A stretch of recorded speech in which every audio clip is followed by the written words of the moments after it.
Afrika'nın renginden, Uganda'dan merhaba. Uganda vahşi doğasıyla Afrika'nın en özel ülkelerinden bir tanesi. Çünkü Uganda'da dünyada çok ama çok nadir bulunan şempanzeleri ve gorilleri doğal yaşam ortamlarında gözlemleyebilme imkanı var. Bunun yanı sıra Afrika vahşi doğasında filler, su aygırları, timsahlar gerçekten çok çeşitli bir hayvan yaşantısı devam etmekte. Afrika'nın rengi Uganda'da, vahşi doğada başlıyor.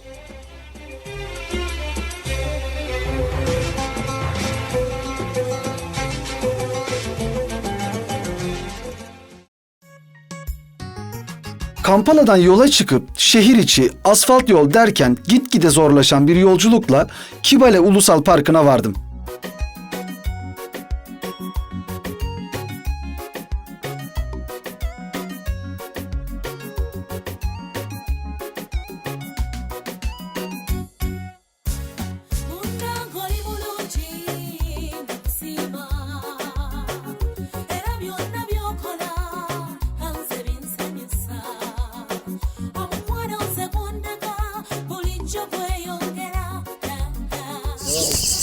Uganda'nın en güzel doğal parklarından bir tanesi Kibale'deyim. Ayın ışık oyunları altında harika bir gece geçirdim. Uganda'nın doğal parklarını dolaşmaya başladım. Bugünkü özel rehberim Bosco. Bosco ile beraber biraz önce normal trekking'e başladık. Fakat biz bugün farklı bir tur yapacağız ve ormanın birazcık daha derinliklerine gideceğiz. Kibale'nin en önemli özelliklerinden bir tanesi burada şempanzelerin olması. Bütün Kibale'de veya Uganda'da yaklaşık 1450 tane şempanze var ve bunun hemen hemen yarısı bu ormanda bulunuyor. Ormanın birazcık dip taraflarına doğru gittikçe görebilme imkanımız varmış. Dünyada da nadir olan türlerden.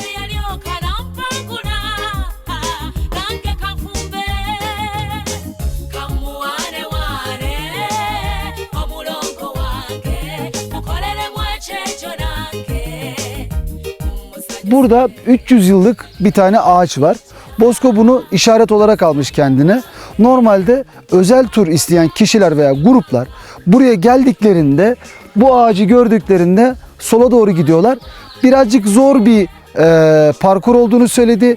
Denemek isteyip istemediğimi söyledi. Ben dedim ki her zaman denedik. Şimdi de buradan artık normal rotadan çıkıp biraz daha özel tarafa doğru gidiyoruz.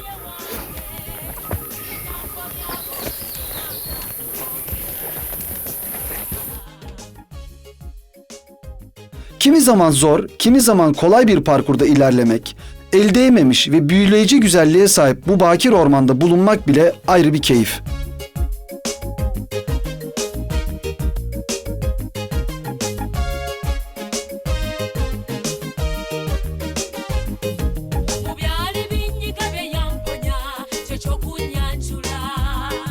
Kibale Doğal Parkı primat yönünden oldukça zengin bir nüfusa sahip.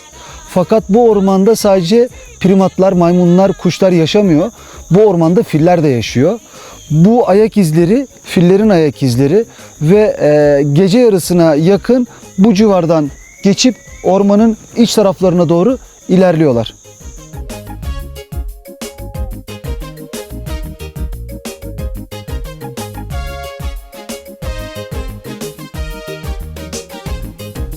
Bu keyifli yolculukta ilk karşılaştığım ev sahipleri çalı maymunu denilen bir tür.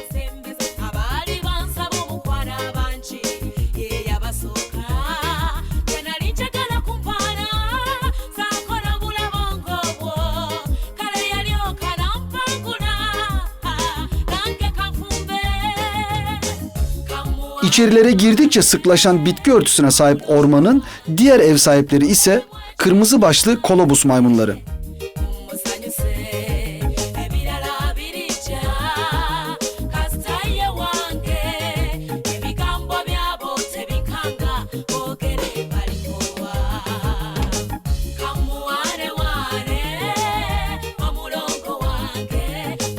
Ormandaki devasa fig ağaçları insanı şaşkınlığa sürüklüyor.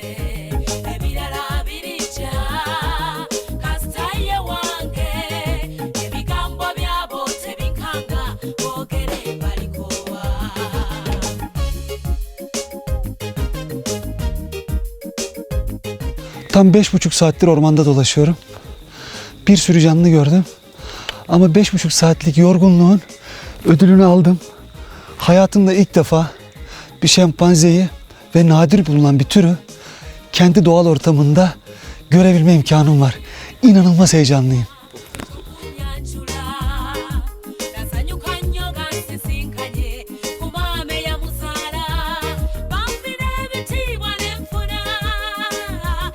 Belki de dinlenme zamanında karşılaştığım bu sevimli şempanze sakince otururken ben de hep fotoğraflarda gördüğüm bu canlının birkaç metre yanında bulunmanın mutluluğunu yaşıyordum.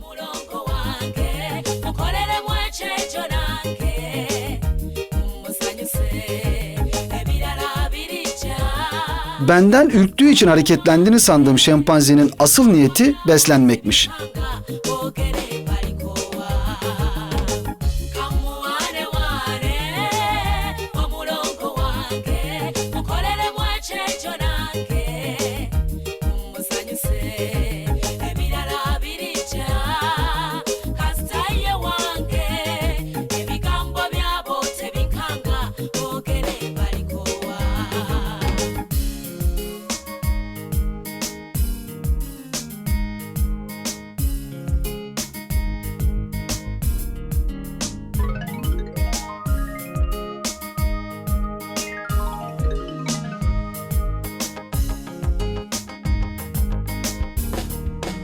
Biraz daha derinlere gittiğimde karşılaştığım sabah bakımlarını yapan şempanze ailesinin ilgi odağı tabii ki Şirin yavru.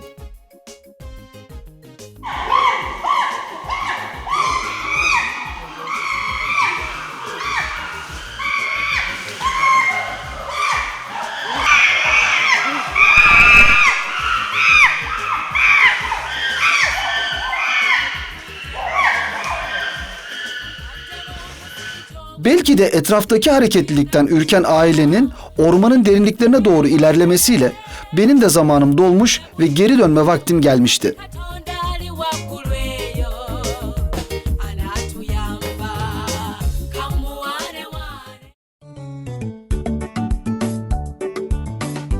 Sabah güneşin doğuşuyla birlikte bir sonraki durağım Kraliçe Elizabeth Doğal Parkı'na doğru yola çıktım.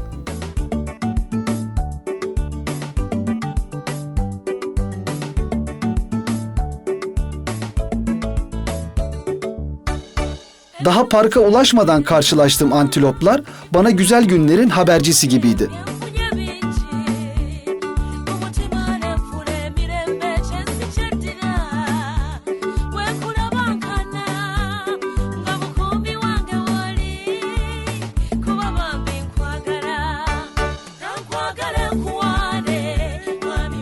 Bugün Kraliçe Elizabeth Ulusal Parkı'na vardım. Bilgi aldım. Onların bana söylediğine göre burada aslan var, fil var, impala var. Kanala girdiğim zaman arkamda Albert Gölü var ve bir kanal var yanında. O kanalda hipopotam, yine orada yıkanan filleri görmek mümkün. Şansım varsa timsah görebilirim. Bir sürü kuş çeşidi görebilirim. Yarın sabah erken saatte ilk önce av hayvanlarını görmeye gideceğim. Ondan sonra bir tekne turuyla buradaki gölde diğer hayvanları izleyeceğim. Maalesef ki gene motosikletimi kullanamayacağım. Çünkü ulusal parkların içerisinde güvenlik sebebiyle motosikletleri kullanmak yasak. Bir tane de orman varmış. İçerisinde yüz binlerce yarasanın olduğu söyleniyor. Orayı ziyaret edeceğim. Sanıyorum ki bu ulusal parkta oldukça keyifli zamanlar geçireceğim.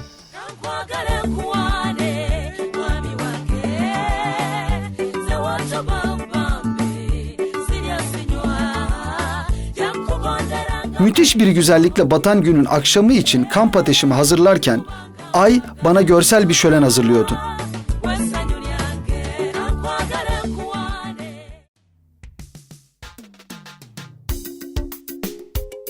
Günün ilk ışıklarıyla başlayan turumun ilk konukları babun ailesi. Yavru babunları oynarken gülümsememek elde değil.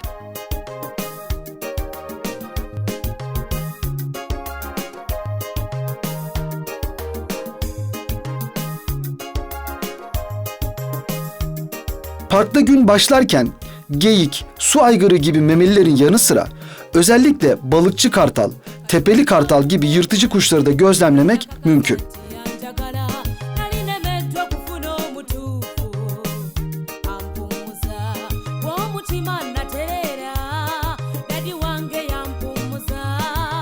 Parkın gözdesi turna kuşları tüm zarafetlerini sergiliyorlar.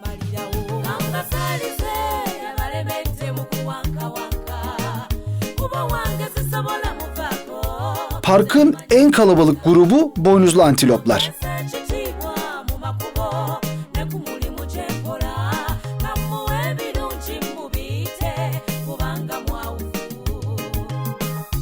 Sakince otlayan bufalo sürüsünü izledikten sonra günün en özel karşılaşmasını yaşadım.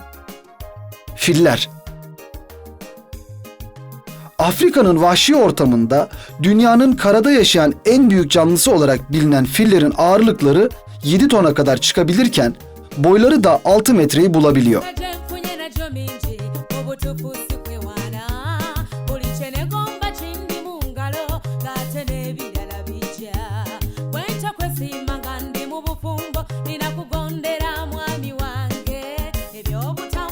Uganda'da Kraliçe Elizabeth Ulusal Parkı'ndayım. Sabah 6.30'dan beri geziyorum. Bir sürü hayvan gördüm. Ama benim için en önemlisi en büyük memeli fillerle yaklaşık 10 metreden kalmak sinirlendi bana. Herkes korkuyor.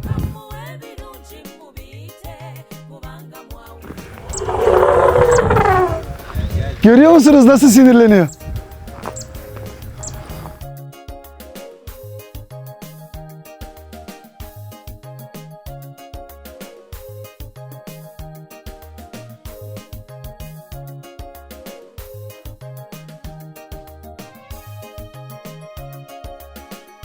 Bu küçük fil ailesini biraz daha izledikten sonra Marabakambo ormanına gitmek için oradan ayrıldım.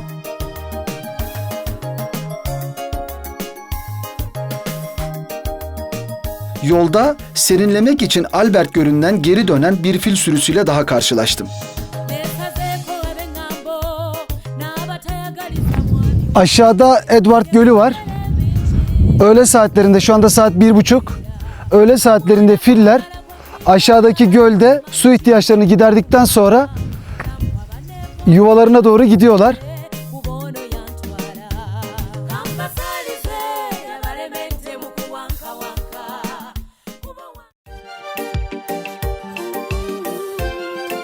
Günümün diğer durağı Marabakambo ormanındaki yarasa mağarası. Mısır meyve yarasaları boyları 15 santimetreye, kanat açıklıkları 60 santimetreye varabilen, yüzleri köpeğe benzeyen otçul bir yarasa türü. Adı gibi doğada meyve ve polenle besleniyorlar. Yarasalar dillerinden çıkardıkları ultrasonik seslerle yönlerini buluyorlar. Uganda'da Maramagambo ormanının en aşağılarına doğru yürüdüm. Burada çok enteresan, arkamdaki sesi de duyuyorsunuz. Ben konuştukça onlar da bağırıyor. Mısır meyve yarasaları var. İçeride yaklaşık 200.000 tane yarasa varmış.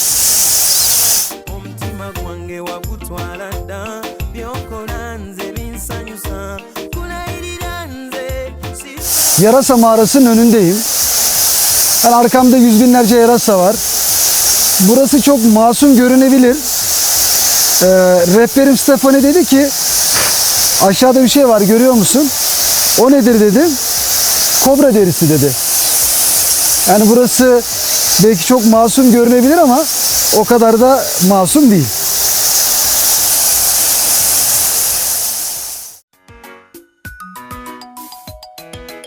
Kraliçe Elizabeth Ulusal Parkı'nın içinde bulunan Albert Gölü'nde yapılan tekne gezisiyle çok çeşitli canlıyı bir arada görmek mümkün.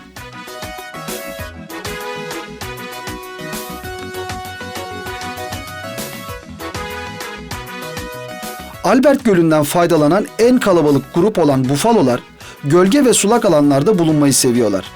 Günde 8 saat beslenen bufaloların ağırlıkları zaman zaman 900 kilograma kadar çıkabiliyor.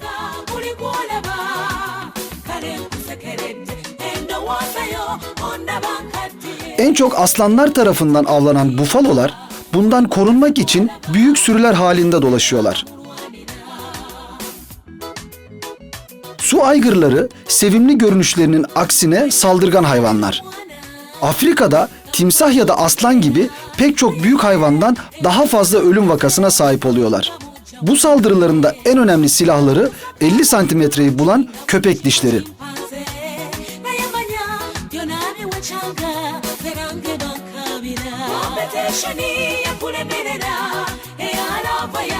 Göldeki en yaygın kuşlar beyaz ve siyah sırtlı pelikanlar.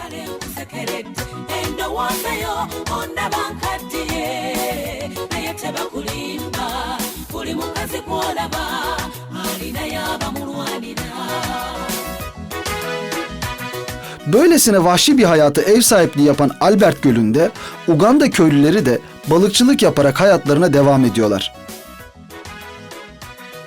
Gün batarken bizi yolculayan kuşların takibinde göl turunu tamamlayıp kampıma geri döndüm. Sabah biraz tehlikeli olsa da güneş doğmadan yola çıktım.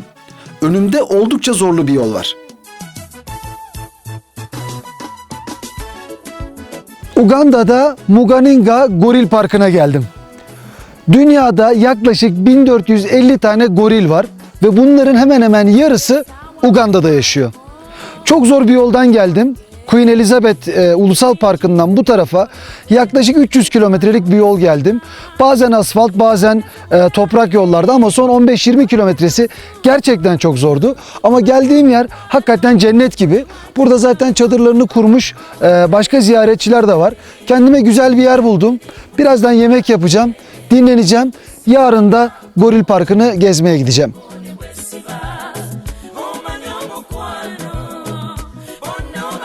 Sabah erkenden kalkıp doğruca parkın bilgi merkezine gittim.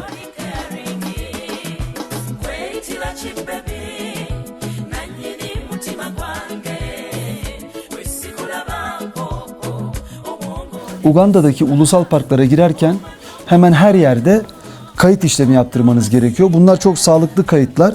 Kim ne zaman gelmiş, hangi ülkeye tabi, ne zaman geliyorsunuz, ne zaman gidiyorsunuz, bunların hepsini kayıt altına alıyorlar ve senelik olarak istatistik çıkartıyorlar.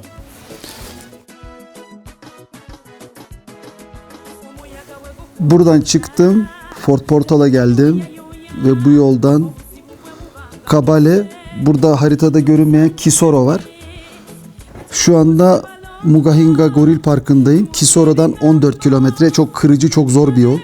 Bugün bir daha oraya geri gideceğim. Uganda'dan sonraki durağım Ruanda. Ruanda içinde Kisoro'dan Chanika sınırı var. Kisoro'dan 6 kilometre.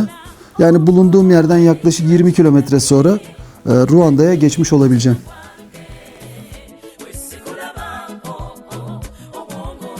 Bugünkü rehberimle buluşup yürüyüş hakkında genel bir bilgi aldıktan sonra parktan ayrıldık.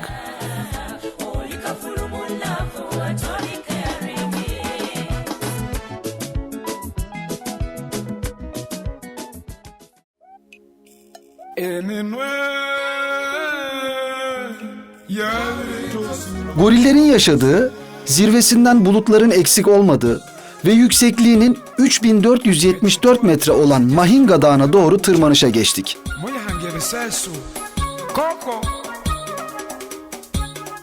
Batua kabilesinden bir tane daha rehberimiz var. Yolun kenarına geldim. Buradaki izleri gördüğünü, gorilleri bulduğunu söylüyor. Çok yüksekteyiz. Yaklaşık 2900 metre civarındayız şu anda. Oksijenden dolayı çok yoruluyoruz. Hani ben alışık olmadığımı zannediyordum ama buradaki rangerler, rehberler de, onlar da nefes nefese normal olduğunu söylediler. Bakalım, gorillerin peşinde devam ediyoruz. İnşallah göreceğiz.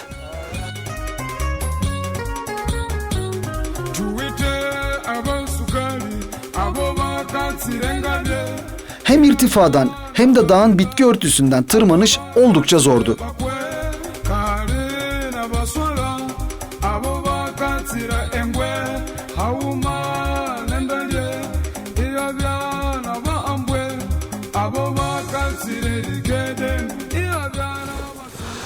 Önümdeki rehberler sürekli gırtlaklarından bir ses çıkartıyorlar. Aynen şöyle. Bu ben geliyorum demekmiş. Ve hareket ettikçe sürekli bu ses çıkartıyorlar. Goriller de buna saygı gösteriyormuş. Bu deneyimin adı gerçekten gorilleri görmek değil, gorilleri görme yürüyüşü. Çünkü inanılmaz yerlerden geçiyorum. Çok yoruldum. Sesi çıkartıp devam ediyorum.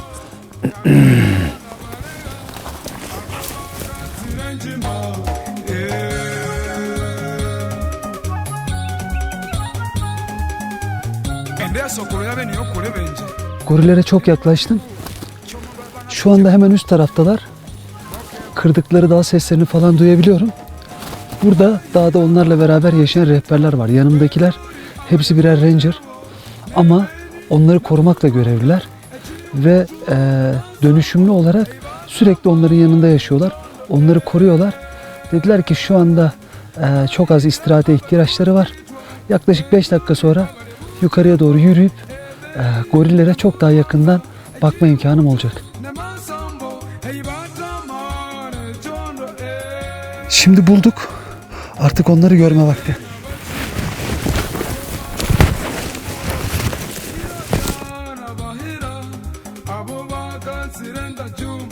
Burada uyuyor. Bir türlü bana yüzünü dönmedi. Çok az bir görüntü alabildim.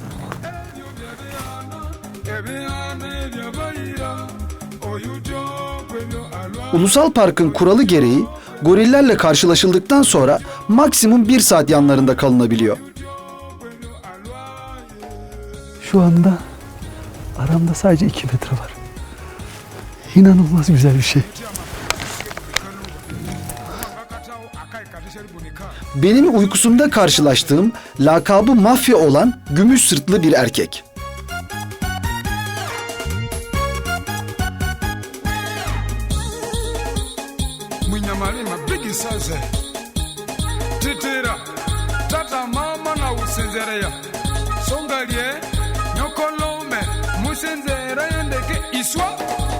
Mafya yavaş yavaş uyandıktan sonra beslenmek için harekete geçti.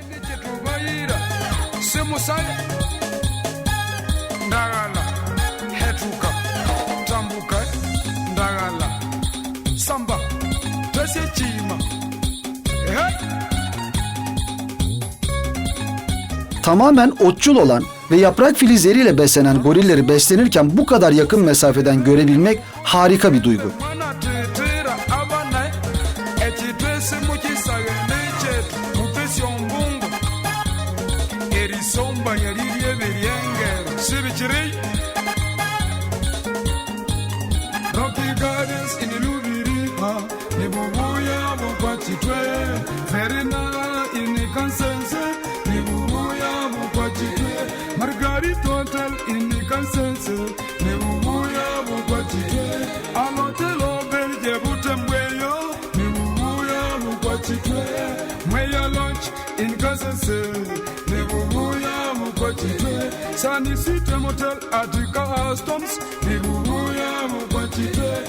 ...250 kiloluk koca cüssesi için gerekli besini alan mafya...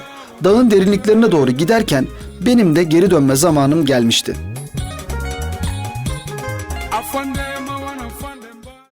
Uganda'da Mugahinga Ulusal Parkı'ndayım. Bugünkü aktivitem burada yaşayan, sadece bu bölgede yaşayan, yani Virunga Masif denilen bölgede yaşayan altın maymunları gözlemlemek. Oldukça az sayıda varlar. Sayıları çok net olarak bilinmiyor ama az sayıda olundukları biliniyor. Ve endemik bir tür. Sadece bu bölgede yaşıyorlar. Buranın yürüyüşü birazcık daha zor. Dün gorilleri ziyaret ederken dağa tırmandım ve çalıların arasından geçtim. Bugün birazcık daha rahat edeceğimi zannediyordum ama arkadaşlar, buradaki rehberim ve ranger dediler ki yok, bugün de birazcık zor bölümlerden geçeceğiz. Şimdi şurası bir alan ve buradan biraz daha şu çalıların arasına gidip ormana doğru, dağa doğru, Gahinga Dağı'na doğru yola çıkacağım.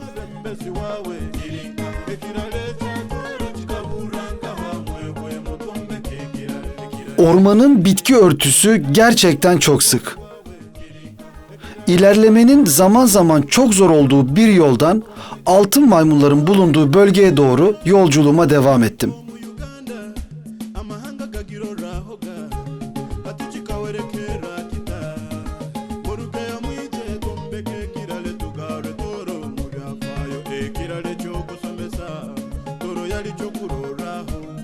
Gahinga Dağı'nda bambu ormanına vardım. Burası altın maymunların habitatı. Burada yaşıyorlar genellikle. Ama çok geniş bir alandalar. Şimdiden sonra artık yukarıda, aşağıda, dalların arasında, bambu ağaçlarının arasında onları görmeye çalışacağım.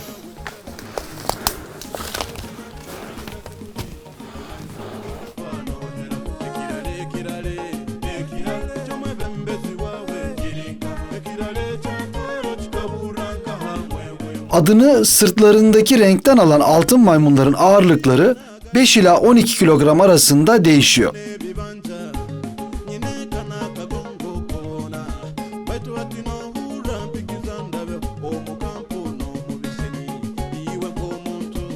Üreme döneminin hemen sonrasında anneleri yavrularıyla görebilmek mümkün.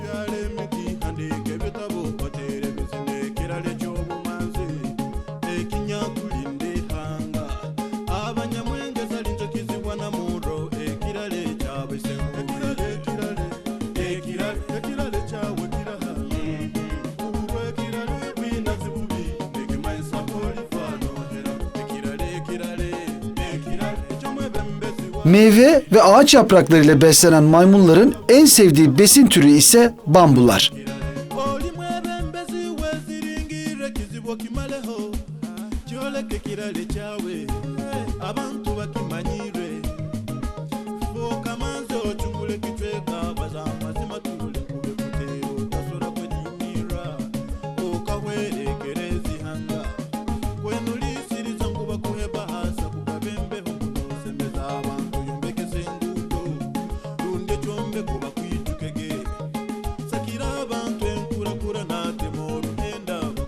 En çok sevdiği yiyeceklerden bir tanesi de bambu yaprakları ve bir daldan bir dala atlarken bambuyu eğiyorlar ve bambunun fırlatma gücüyle çok uzun mesafe başka tarafa atlıyorlar arkanda.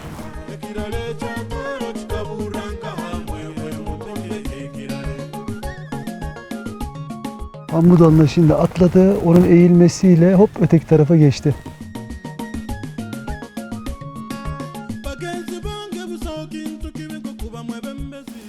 Bambu ağaçlarının hemen dibinde bu tür mantarlar yetişiyor ve bambu mantarı diyorlar bunlara.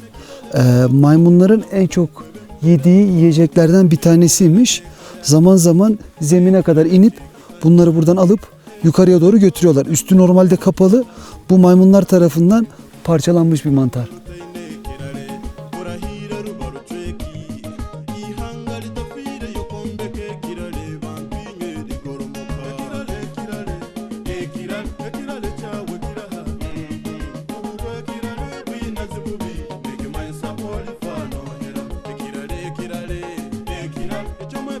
Kendi yaşam alanında böylesine güzel bir canlıya neredeyse dokunacak kadar yaklaşmak ayrı bir keyif.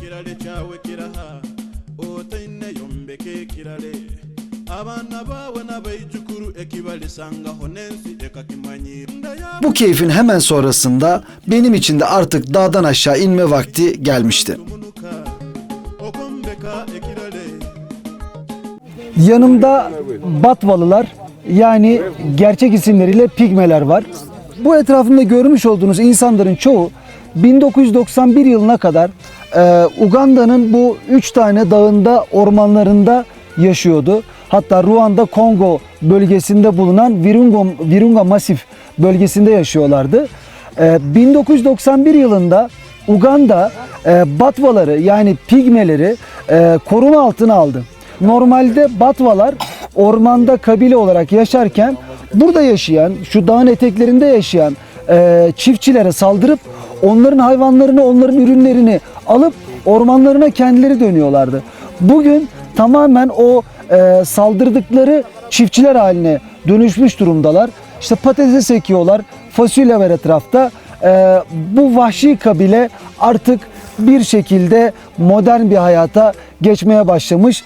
Belki de ben de hayatımda ilk defa veya son defa bir Batvalıyla, bir pigmeyle beraberim. Umarım onları korumaya devam ederler. Umarım onların soyları da devam eder.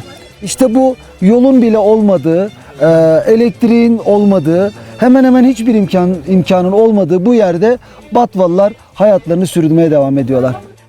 Uganda gezim Batva köyünde bitti. Afrika'nın rengi Ruanda'dan devam edecek.